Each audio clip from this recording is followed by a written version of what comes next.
우리랑 한번 인사해 볼까요? 이런 날은 뭐라고 인사를 하나요? 아, 그렇죠. 메리 크리스마스. 한번 옆에 인사 한번 해보겠습니다. 딱 보시고, 자, 시작. 네, 메리 크리스마스. 여러분, 메리 크리스마스입니다. 오늘은 그 2000여 년 전에 예수님께서 이 땅에 나신 것을 기념하는 성탄절입니다.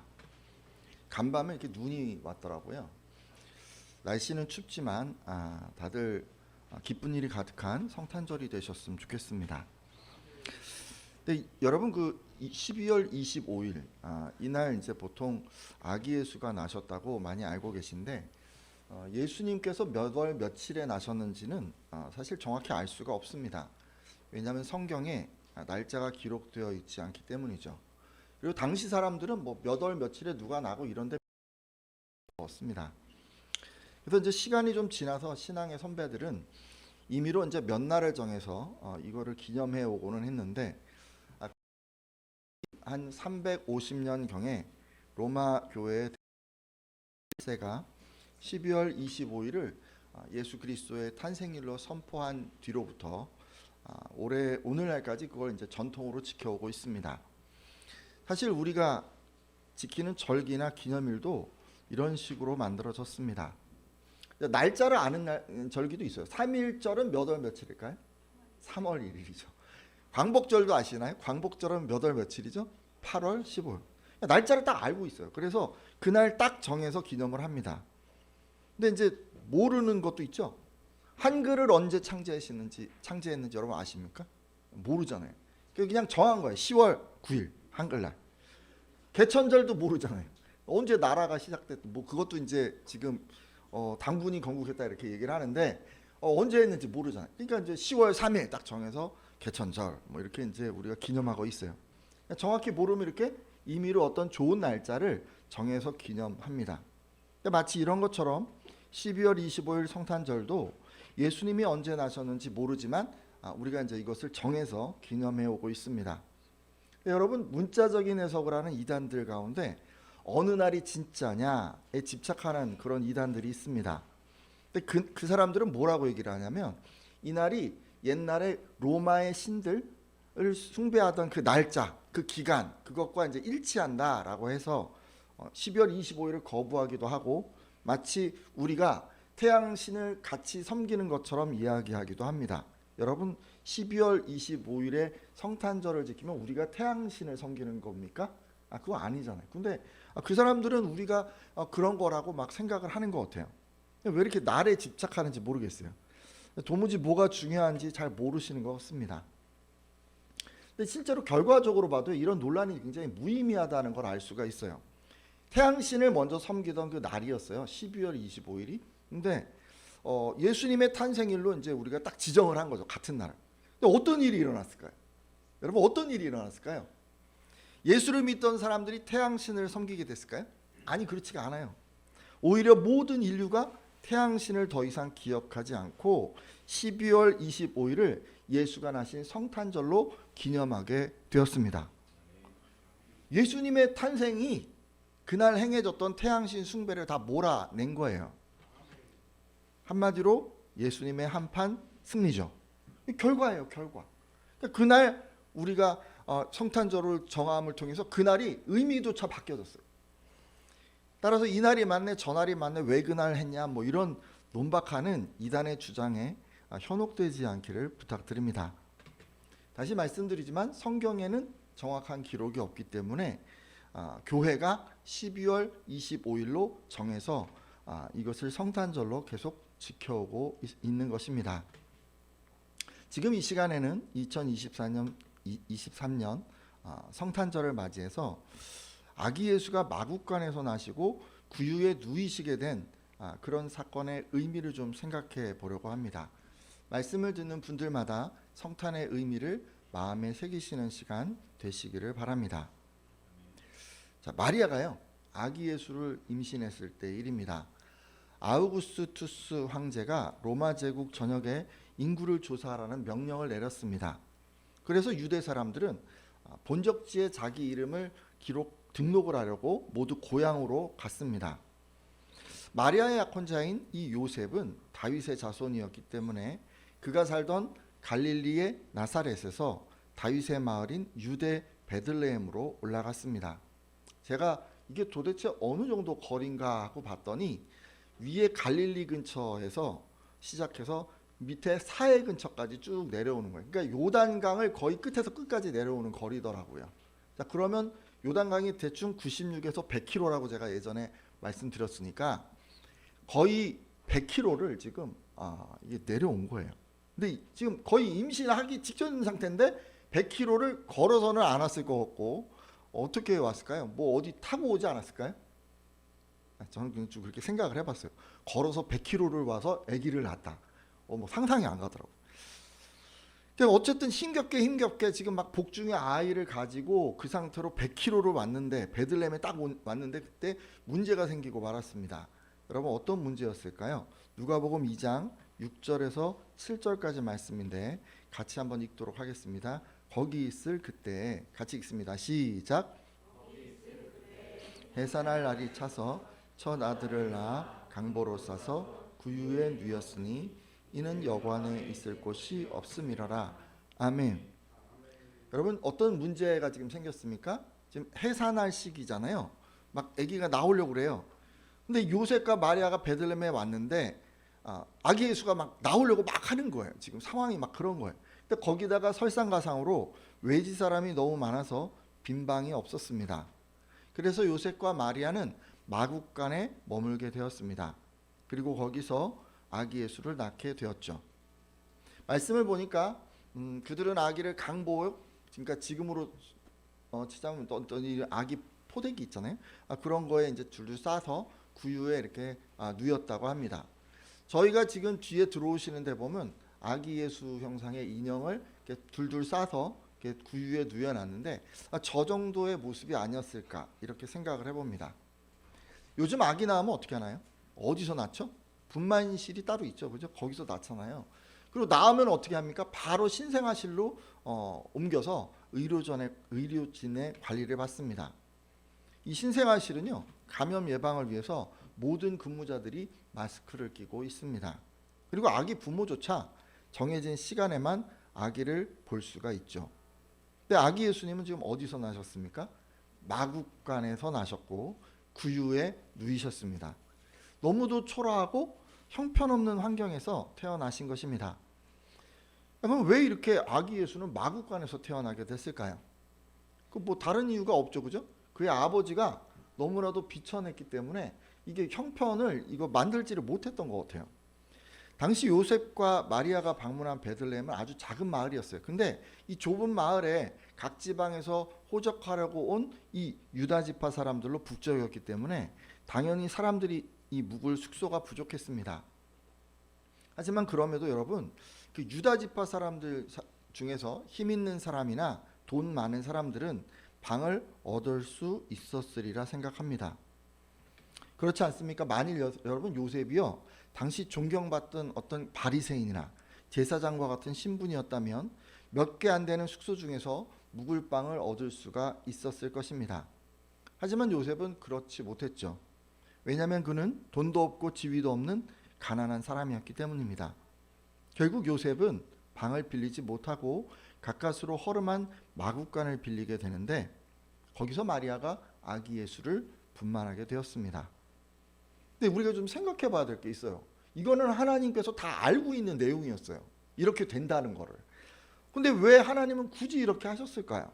왕의 자손으로 나게 하실 수도 있고 귀족이나 부자의 집안에서 나게 하실 수도 있었을 텐데 뭐 제사장이나 또 뭐 랍비의 집에서 나게 하실 수도 있었을 텐데 왜 하필이면 이렇게 신분도 변변찮고 가난한 집에서 나게 하셨을까요? 두 가지 정도 이유를 좀 우리가 생각해 보려고 합니다. 여러분 이 하나님께서 아기 예수를 비천한 신분으로 보내신 것은 신앙의 본을 보여주기 위함이었습니다. 예수님은 그렇지 않습니까? 세상을 창조하시고 또 통치하는 그런 분이십니다. 그런데 하나님 아버지께서 그렇게 크고 위대한 예수님을 힘없고 비천한 요셉의 아들로 태어나게 하신 것입니다. 그러니까 창조주의 자리에 앉아 계시다가 갑자기 이제 피조물 중에서도 굉장히 비천한 신분의 사람이 된 거예요. 그러니까 완전 극과 극이죠, 이게. 얼마나 힘들었을까요?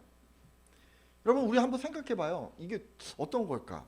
뭐 대기업의 대표이사가 있는데 갑자기 말단 직원이 되고 뭐 잘 일어나지 않은 상황이죠. 아무튼 그런 상황이고 뭐 군을 통치하는 뭐 오성 장군이다. 그러면 갑자기 이등병이 되는 거예요.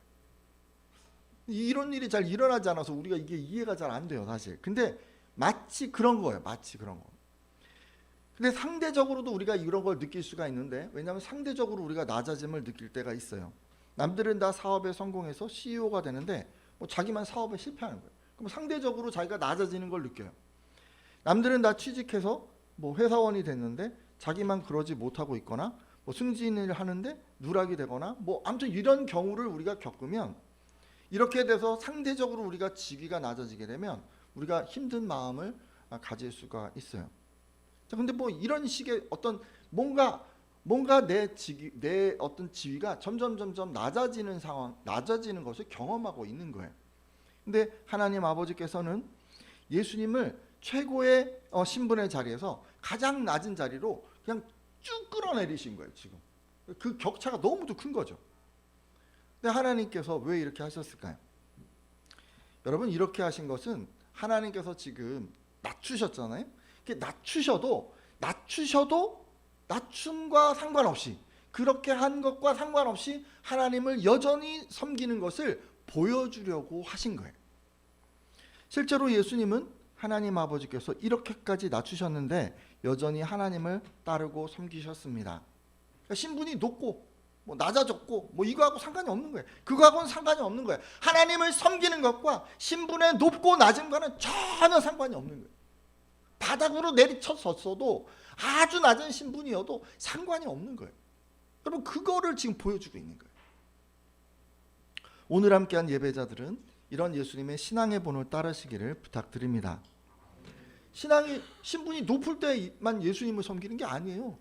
신분이 높을 때만, 낮아질 때도 변함없이 하나님을 잘 섬기는 분들이 되어 주셔야 돼요.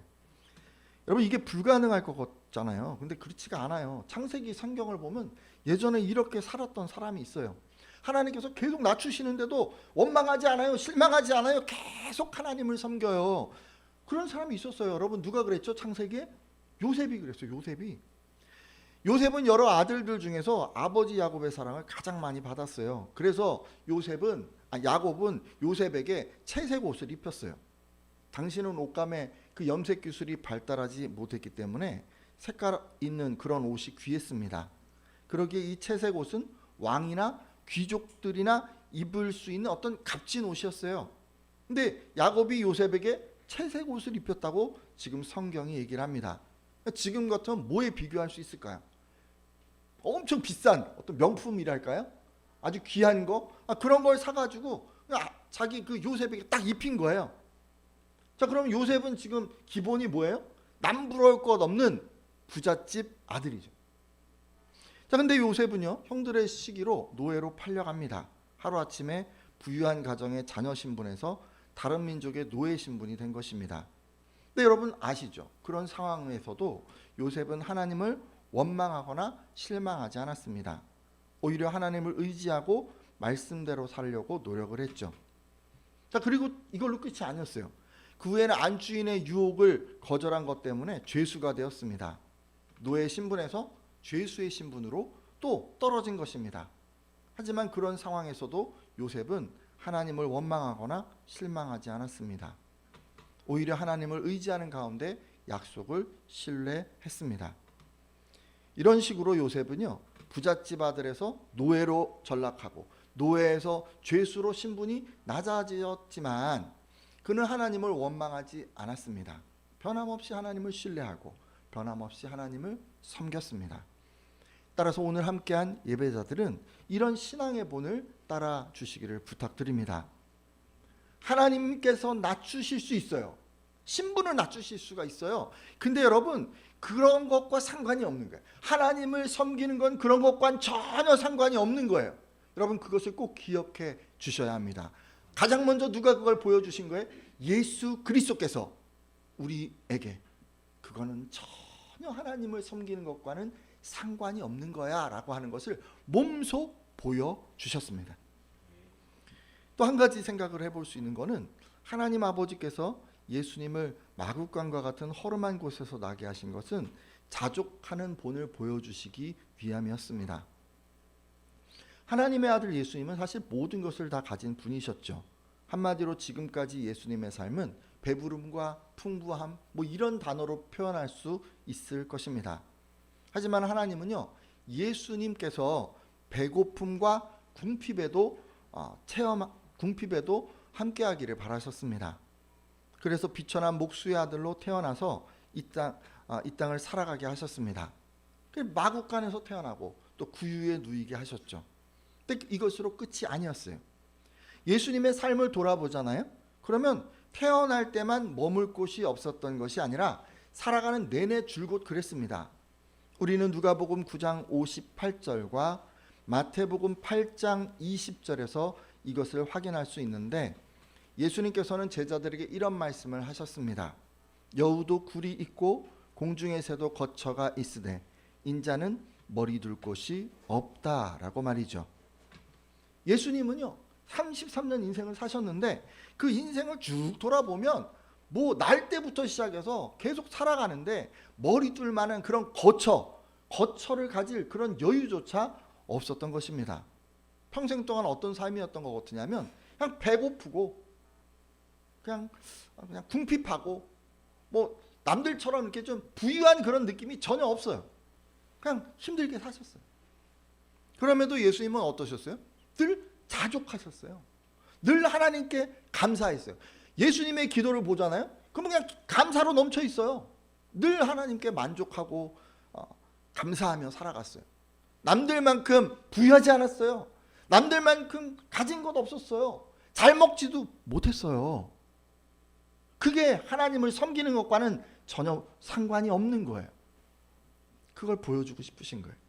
궁핍하고 굶주린 상황에서도 늘 하나님께 감사하며 만족하는 신앙의 본을 보여주셨습니다.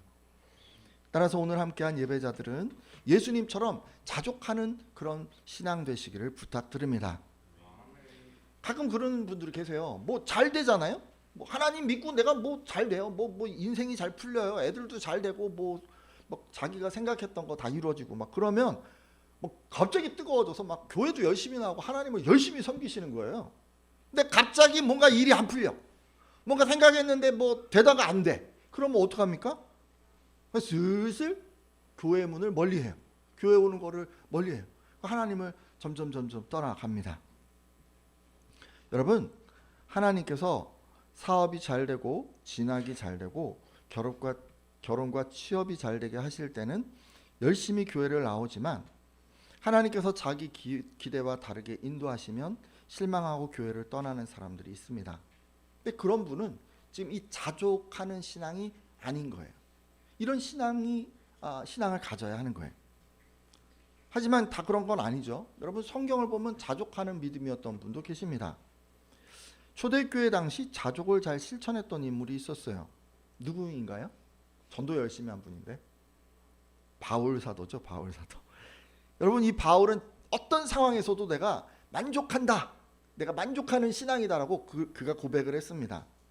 빌립보서 4장 11절에서 12절 말씀인데 같이 한번 읽어볼까요? 빌립보서 4장 11절에서 12절 말씀이에요. 내가 궁핍함으로, 같이 한번 읽습니다. 시작. 내가 궁핍함으로 말하는 것이 아니니라. 어떠한 형편에든지 나는 자족하기를 배웠노니 나는 비천에 처할 줄도 알고 풍부에 처할 줄도 알아. 모든 일 곧 배부름과 배고픔과 풍부와 궁핍에도 처할 줄 아는 일체의 비결을 배웠노라. 아멘. 바울 사도가 그런 얘기를 해요. 어떤 형편에 있든지 자족하기를 배웠다고 합니다. 비천함, 그러니까 배고픔과 궁핍에 처해 있든지 아니면 풍요로움, 배부름과 풍부함에 처해 있든지 그가 항상 만족했다는 것입니다. 이게 불가능한 것이 아니라고 그가 가르쳐주고 있습니다. 따라서 오늘 함께한 예배자들도 이런 신앙의 본을 따라서 어떤 형편에 처하든지 늘 자족하는 분 되시기를 부탁드립니다. 그것이 구유에 나신 그 아기 예수를 따르는 신앙이라 믿습니다. 제가 지금까지요 어려워져도 순종하는 게 신앙이다라는 얘기를 했습니다. 하나님 아버지께서 아기 예수를 마국간에서 나게 하시고 구유에 누이시게 하신 것은 지위가 낮아지거나 재정적으로 어려워져도 변함없이 하나님을 섬기는 신앙의 본을 보여주기 위함이었다고 했습니다. 그러니까 낮아지고 가난해지고 그래도 하나님을 떠나지 않는 것이 바른 신앙이라는 것입니다. 혹시 우리 가운데 이렇게 안 했던 분 계십니까? 지위가 낮아지고 재정적으로 어려워지고 그럼으로 인해서 하나님을 향한 마음이 식어졌던 그런 분 계시다면 이 시간 돌이켜 주시고 앞으로는 낮고 천한 구유에 나신 아기 예수를 생각하며 상황이 어려워져도 언제나 하나님만 섬기겠다고 결단해 주십시오. 한 가지 또 좀 더 생각해 볼 게 있는데요. 그 어려운 상황에도 순종하는 것이 바른 신앙이라는 것입니다.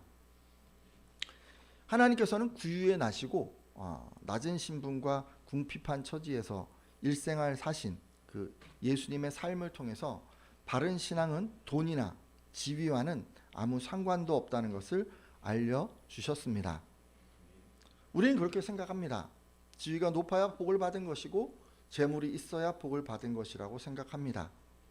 그리고 지위가 생겨야 하나님께 감사하고 재물이 많아야 하나님께 감사할 수 있다고 생각합니다. 그리고 지위가 있어야 하나님 일도 할 수 있는 거고 재물이 있어야 하나님 일을 많이 할 수 있다고 생각합니다. 하지만 이 모든 생각은 다 그릇된 것입니다. 여러분, 예수님 그렇지 않습니까? 아무것도 없었어요. 그냥 지위도 없고 그냥 가난했고 아무것도 없어요. 근데도 만족하시고 그분은 인류의 어떤 사람보다도 많은 선한 일을 감당하셨습니다. 가끔 우리도 그런 것 같아요. 지위와 재물을 신앙과 연관 지으려고 하는 경향이 우리에게 있습니다. 그래서 이제 이런 생각도 하시는 것 같아요. 지위가 생기거나 경제적으로 나아지면 내가 하나님을 잘 섬겨야지라고 생각하는 분도 계신 것 같습니다. 여러분, 근데 그 생각이 잘못된 것입니다. 여러분, 이후로는요, 상황이 힘들어도 핑계대지 않고 하나님을 잘 섬기겠다고 결단해 주십시오.